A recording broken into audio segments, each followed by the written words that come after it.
The war in Iraq has quickly become a war of information as much as occupation. Both sides now fighting a television war for world opinion.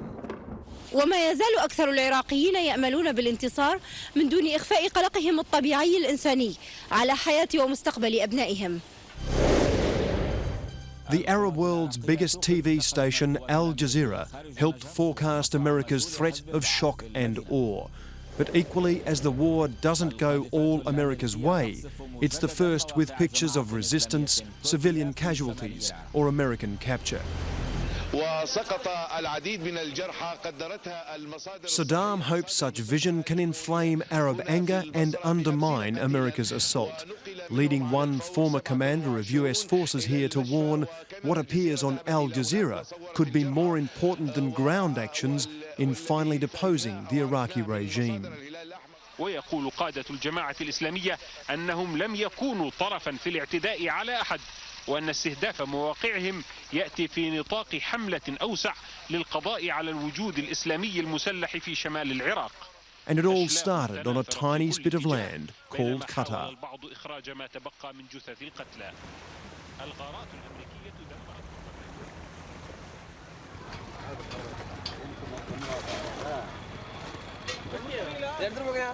A country of just 200,000 nationals, Qatar was until recently known as little more than a sleepy port for fishing dhows. There was some oil and a bit of pearling, hence the big pearl, but that was about it until something happened.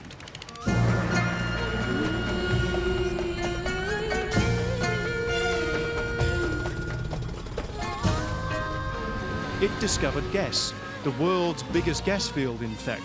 So much gas it could heat every home in America for at least a century. Enough to make Qatar, in a few years' time, the richest nation per head on earth.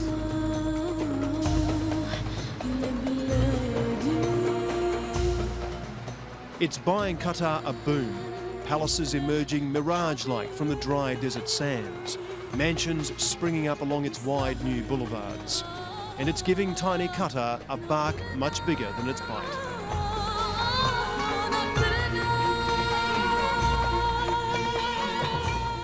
In the back blocks of Qatar's capital sits the humble headquarters of a revolution. It's from here the Al Jazeera TV station satellites 24 hours of news and views in Arabic, the first to do so and now the most popular.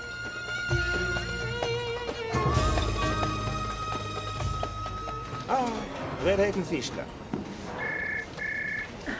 وسط مؤشرات ترجح فوز حزب الليكود الحاكم. Its central newsroom is packed with journalists from across the Arab world. Their main advantage, local knowledge. Being an Arabic channel, you'd think they'd have special access in Iraq. But Chief News Editor Ibrahim Hilal admits battling the same restrictions as everyone else to keep his Baghdad bureau open. You must compromise sometimes politically. You must just you don't want your window to be closed in a country going to be the heart of the news, and at the same time you cannot compromise everything. This is one of the hardest moments we are facing. How Al Jazeera reports the war in Iraq will determine how many Muslims react. But when the smoke clears from this war, Al Jazeera will still be engaged in a much bigger campaign for freedom of speech in a region that has little. As far as the Arab world is concerned, Al Jazeera is doing something really revolutionary. With his glasses and comb-over quiff, Faisal al-Qaseem is an unlikely TV star. But Qaseem's provocative programming is Al Jazeera's highest-rating show.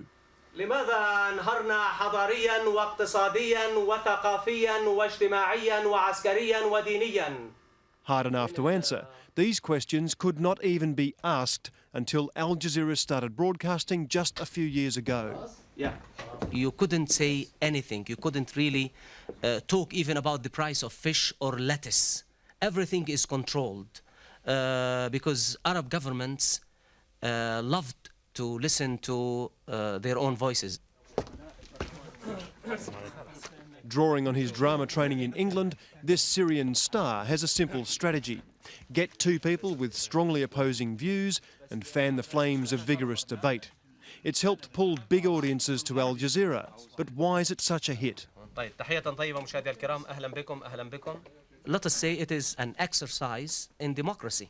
I mean, in the Arab world, we live under political dictatorships, religious dictatorships, social dictatorships, economic dictatorships, cultural dictatorships. I mean, we are surrounded, if you like, by despots.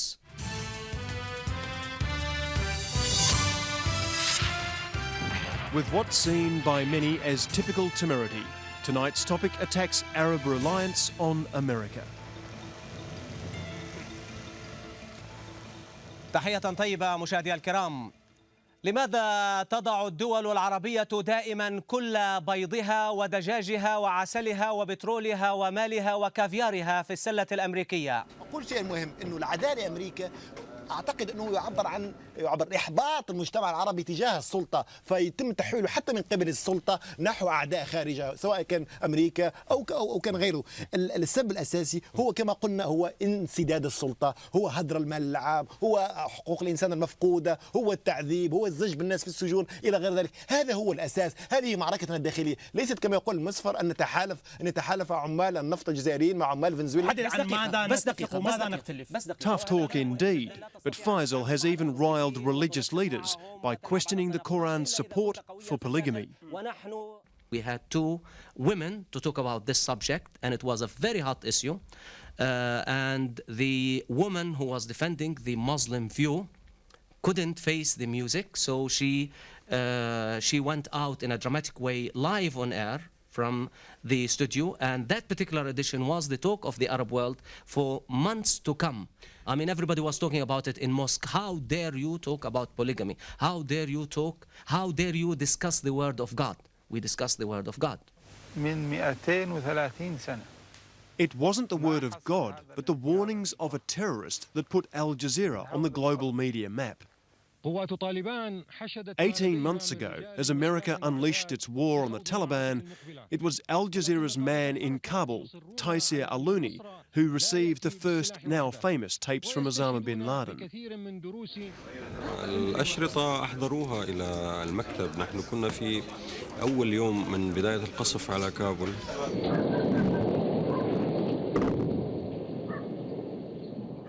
Why do they use Al Jazeera? هم ما استخدموا الجزيرة هي كانت الخدمة الإخبارية التلفزيونية الوحيدة المتاحة لهم، كانت قريبة منهم. Soon after, the US bombed Al Jazeera's Kabul office in what it said was an accident. Then it said Bin Laden was using Al Jazeera to broadcast coded orders, a charge Taisir once put to Osama. ثم أني لست واثقا أن الجزيرة ستبث هذه الأشرطة أم لا تبثها، فأنا لا أعتمد على الجزيرة في إرسال الرسائل. Where do you think he is, and why do you think the Americans can't find him? It's difficult to answer this question, you know. But Without giving away maybe yes. I think that all of the report, the intelligence report, are talking about that Bin Laden is between Pakistan and Afghanistan in the tribal area, you know. So this area, this zone is very, very difficult. Several mountains, very, very hard to live there. And Supporters also? Support, of course.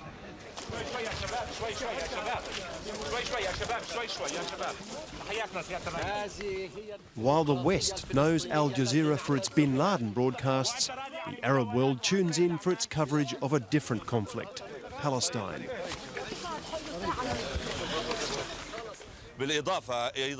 Walid al-Omari is Al Jazeera's senior journalist in Jerusalem.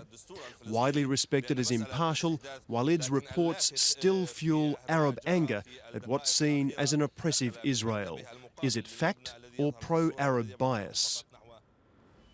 What I can say is that Al Jazeera is trying all the time to be balanced in this news, even here in the West Bank and Gaza Strip, in this conflict between the Israelis and the Palestinians. But at the same time, the Al Jazeera journalists, They are not from the United Nations. They belong to this area. They belong to these people here.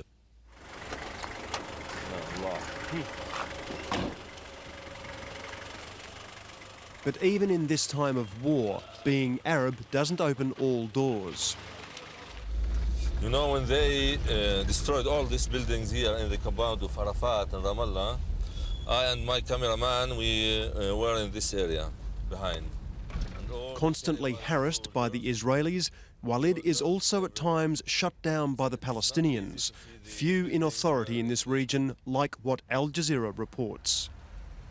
You know, al-Jazeera have problems with more than 15 Arab regimes since the establishment of al-Jazeera before 7 years. These Arab regimes, they try to put the Al Jazeera under pressure, and even some of them, they ask the Qatarian government to close Al Jazeera.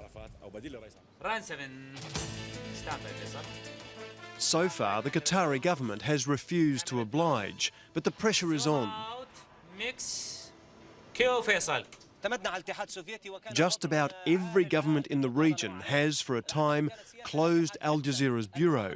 Some ban official advertising. Others have withdrawn ambassadors from Qatar in protest. Al Jazeera gets it from all sides. I myself has been accused of being all sorts of things. One day I am a nationalist, the next day I am a Zionist, third day I am a fundamentalist, the fourth day I am, I don't know, all sorts of things. He follows Al Jazeera, follows the program. But today, even the toughest Arab leaders have to deal with Al Jazeera because it speaks to the people. He said, you are making a lot of troubles, and I'm sure many Arab leaders do not like what you are doing. When Faisal was recently summoned to meet Saddam Hussein, the dictator berated him for causing so much trouble, then talked for 2 hours. I hope the Americans wouldn't go after us. I was really surprised to find that Saddam Hussein is extremely cool. He seemed extremely quiet. I mean, he didn't give you the impression at all that he is really frightened of the Americans or of what might happen to his country.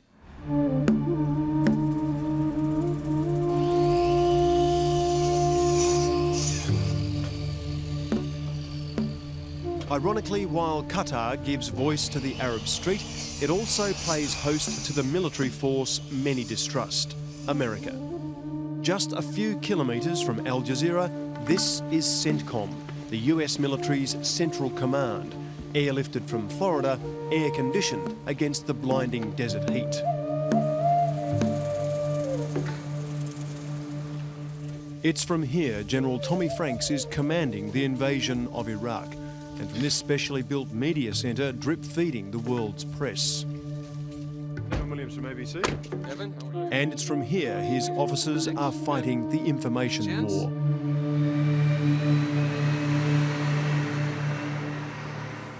There's a stark difference between the way we live in Florida and the way we live in Qatar. Are there sensitivities involved as well, politically, with the regional governments, the host governments? I mean, some people obviously, some Arabs in fact, you know, don't like the presence of Americans in the region, no matter how good a job you might be doing. Well, I don't think I have to tell you any of those things. All of that is obvious. What I will tell you is that we're here with permission of the Qatars, and we're doing our best to be good guests.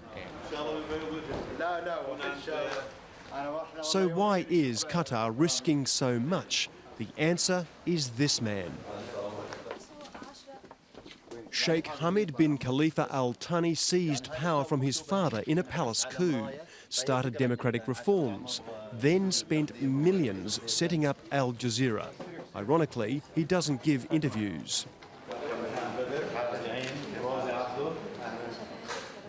Luring the Americans gave his tiny country a powerful protector against at times aggressive neighbours, but has also made him some vocal critics.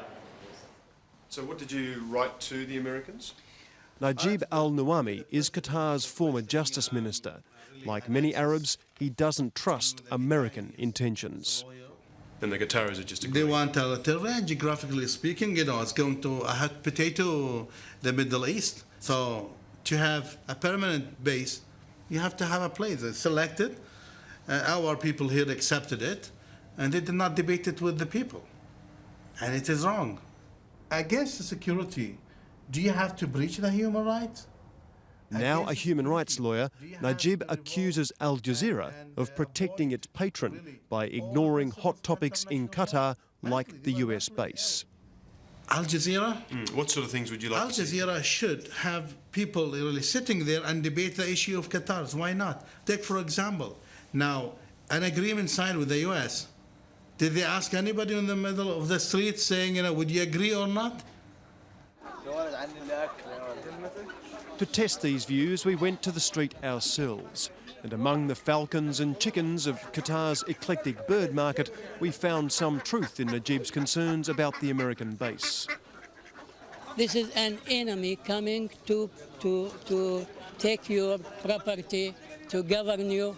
Well, to be honest, we're not against it, we're not with it. But whatever our government says, we gotta listen to it. You know what I'm saying? We pay the orders, and we're a very peaceful country, as you know. I told you they cannot say anything, they cannot do anything. Why but what they fear, this is the enemy. Most people? Yes. Right. Yes. And why can't they say anything? Are they not allowed to speak, or they have no... They're afraid. They're afraid. Why? You want me to say everything at one time? Why would they be afraid? Why would they be afraid? Because the government is taking this line, and they cannot say no. Okay. Okay? Yes.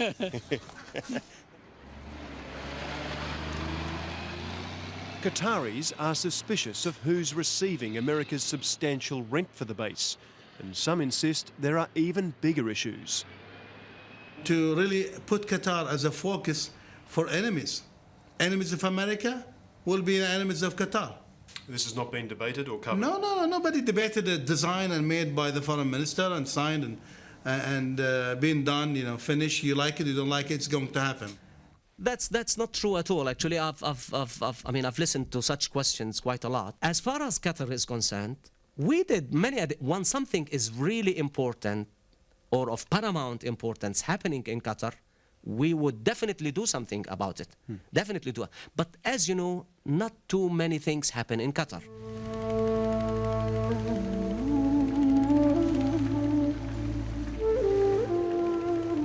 Normally, nothing much does happen here, but this is the mouse that roared.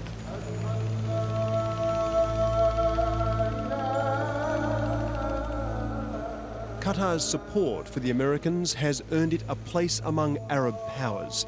Its backing of al-Jazeera given it a voice far beyond its size. The results could be far-reaching.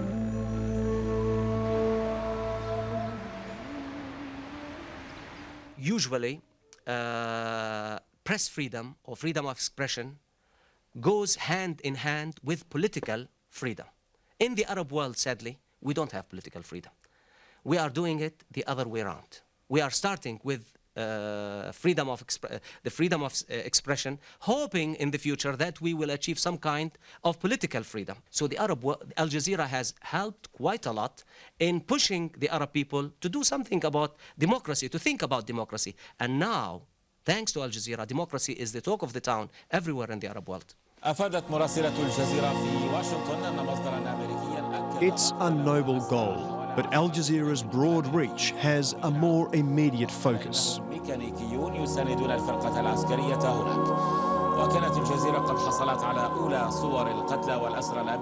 As America plunges deeper inside Iraq, Saddam hopes pictures of American capture or defeat can weaken America's resolve. وكانت الجزيرة قد حصلت على أولى صور القتلى والأسرى الأمريكيين والبريطانيين في الحرب على العراق. And as was seen here recently in Yemen. هذا صراحة يعتبر رد فعل إيجابي تفاعلا مع جميع الشعوب العربية ضد الغزو الأمريكي البريطاني على العراق. If war in Iraq drags on, the images of death and destruction it beams into Muslim homes around the world could fuel a wave of anti-Western anger with unpredictable results.